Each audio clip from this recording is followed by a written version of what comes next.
Hello everyone, good morning, and welcome to Christ Over Coffee. My name is Andrew Dixon, and I would like to welcome you to this episode 26.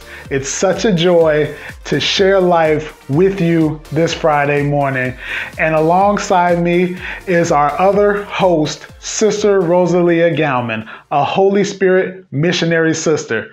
Good morning, sister. How are you this morning? I have my cup and I'm ready to go. What about yourself?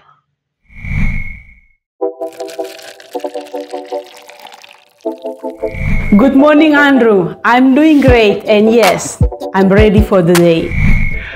Well, that is awesome to hear.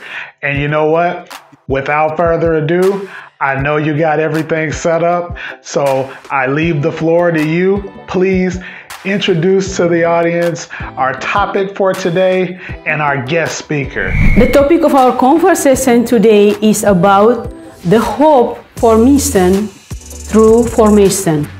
So, formation for mission. Formation is key to missionary life. In order to prepare the sisters for the mission, each member will go through different stages of formation. Because we are present in over 50 countries, the preparation for the mission is very important, especially for the intercultural community living. It requires openness and willingness to learn new things in order to foster understanding. Each sister needs to be able to grow and recognize the gifts and the qualities of herself and of others for God's mission. And today, we are happy to welcome Sister Elwira, a Holy Spirit missionary sister. Sister Elwira is originally from Poland and has been a member of this congregation for over 31 years, over 20 of which to this Paraclete province. Sister Elwira has been ministering in various mission fields in her own country, Poland, and in different communities in the United States. Currently, she is serving as Novice Directress, community leader, and she is also the provincial assistant. Good morning, Sister Elwira, and welcome to Christ Over Coffee. Much for accepting our invitation to the broadcast. Good morning, Sister Rosalia. Good morning, Andrew. And thank you for inviting me to Christ Over Coffee. You have been serving in various stages of formation in this Paraclete province. What were some of the highlights that have given you hope and confidence for the future of our congregation? I was asked to talk about my experience in vocation ministry and formation ministry. And I'm grateful that I was able to do vocation ministry for a few years for our congregation. It kind of opened my eyes to meet young people, to see them, to see their willingness, searching for something deeper in themselves and in the world. I've experienced young people very much enthusiastic about mission, and mission work is our priority. We are Holy Spirit missionary sisters, so working in mission countries is very important to us. And young people are also very enthusiastic about going to missions. For them, understanding of mission is very different than for us, because like I met some young people at a vocation fair, and they asked me, how many countries did you visit already? And I said, well, I just came here to work as a missionary. For them, missionary work is visiting countries. So this is the basic understanding of being a missionary, going to a different country. But being a missionary is not only going to a different country, because we also do mission work in our own country, in our own place where we are. And that's a great hope for me and for us as a congregation, that they are young people who are willing to give a year or two or forever to God and to the people who still don't know God. One of the priority of our congregation is preparing new members to live in intercultural communities acquire intercultural competences. How do you specifically prepare the novices for this particular reality of our community living? What is helpful? By being involved in vocation promotion, I also met quite a few young people, young women especially, at the different vocation fairs that were very open to doing missionary work.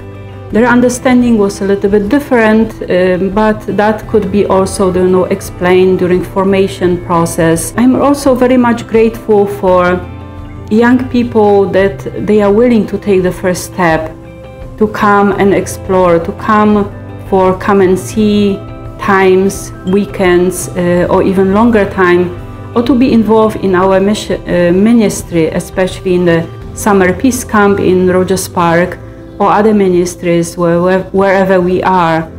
That shows their willingness to give a little bit of themselves to God and to the people, which is very important.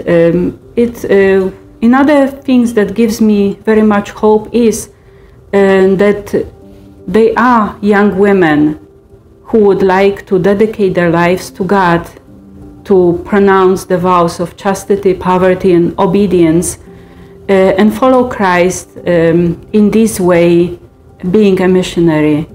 This is a very different than being a lay missionary, because it involves living in a community.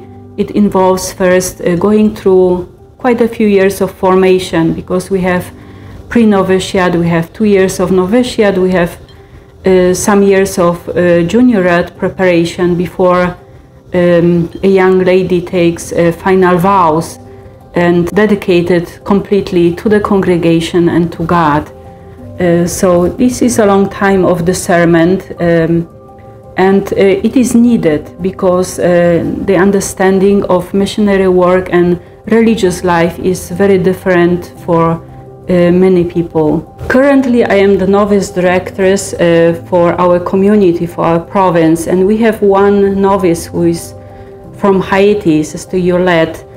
And as you can see, I am from Poland and she's from Haiti, and we have 3 other sisters living with us in the community who are from very different backgrounds, from India, from the US, and from Vietnam. So we live in intercultural communities, and this is also the area where we live. We live in Waukegan, a place that is also very much diversified. We have some African American people in our neighborhood. We have Americans, we have some Mexican Americans. So the neighborhood is very diversified, and this is our formation. Our formation is geared toward living in intercultural community, because this is the priority right now. Wherever we are, we don't have only one culture, but we have different cultures, and we as missionaries, we need to learn how to live and work and minister with people from different cultures. That's very important.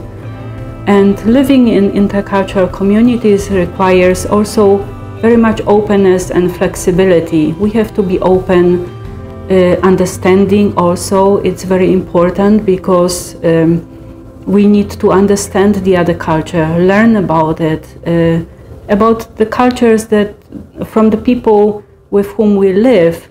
We also need to be understanding, to listen, to learn, and to see what is good also in our own culture, and how to bring it more to light. So that's very important.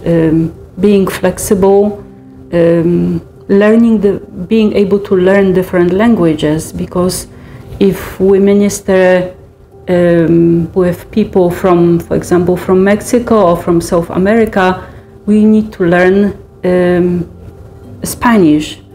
Or even, people who come here, like Sister Yolette, who came from Haiti, she had to learn English first in order to participate in formation. So that's very important. Language is very important to us. We have one novice this year. Is there any particular program for her that helps her on her journey as a novice besides the common program that we have in our congregation? Novitiate time is a time of studying and deepening our spirituality. We do it in our own settings, in our own community where the novice is, by exposing her to different congregational prayers, to expose her to our founders, to help her to understand our beginnings. Also in our province, because we have only one novice, or last time we had 2 novices, the number is very small, and we collaborate with other novitiates. Here in the Chicago area is the Inter-Community Novitiate, which gathers all the novices from all the communities around here that come together to study, to support each other, and also to have some fun together. So that's also very, very important, because especially the support piece, because especially if you have only one novice in the community, she also needs to have peers and see that there's also some other young women and men who are willing to dedicate their lives to God and to the people of God. So that's very important. And also the ICN is also very important for the directors, who also gather together and also support each other through listening to each other and just being there. The reality is that vocation in our congregation are on decrease. How do you keep hope in the midst of this global reality? Yes, in this province we don't have that many young women who enter the community, but we are grateful for those who do. And we have young women in formation for whom we are very much grateful. They are very dedicated young women who are very zealous about the mission of God and serving God's people, which gives me great hope for the future of the congregation. And we also hope and pray that there will be more young women who will decide to enter, who will decide to dedicate their lives to God, fully to God and to the missionary work of the church.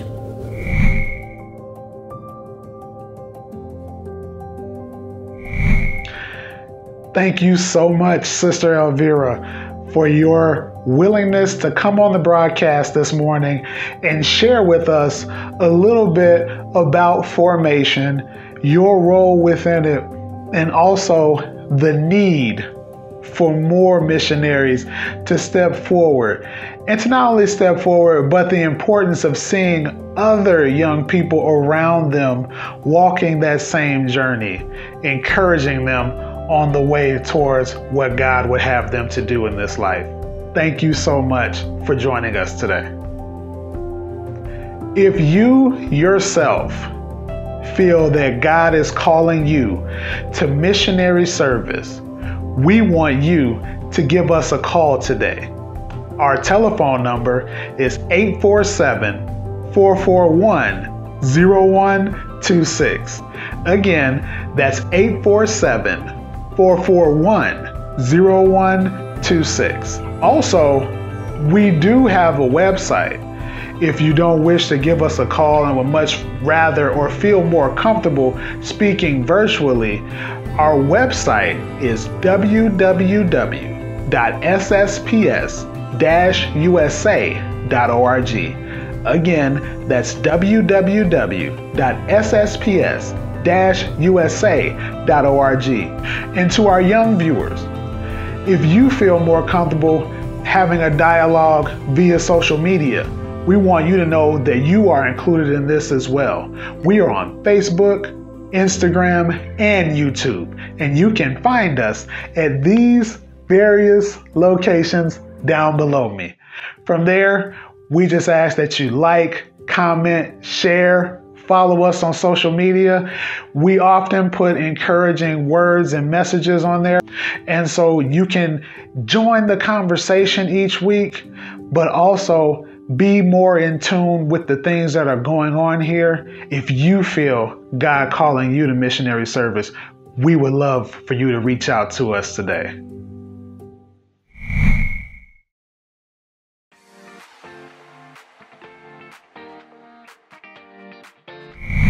Well, it's been another awesome episode here at Christ Over Coffee. We want to say thank you to Sister Elwira for your willingness to share today. Please know you're more than welcome to come back anytime. To Sister Rosalia, thank you so much for the awesome interview questions and the way that you presented those questions. It really helped broaden our horizons as it pertains to formation. So thank you for all that you do, especially today. To our audience, thank you so much for joining us and journeying alongside with us. And until next week, remember, we're going to be walking this life one sip at a time. Thank you all so much. God bless you. We love you. Take care. Bye-bye.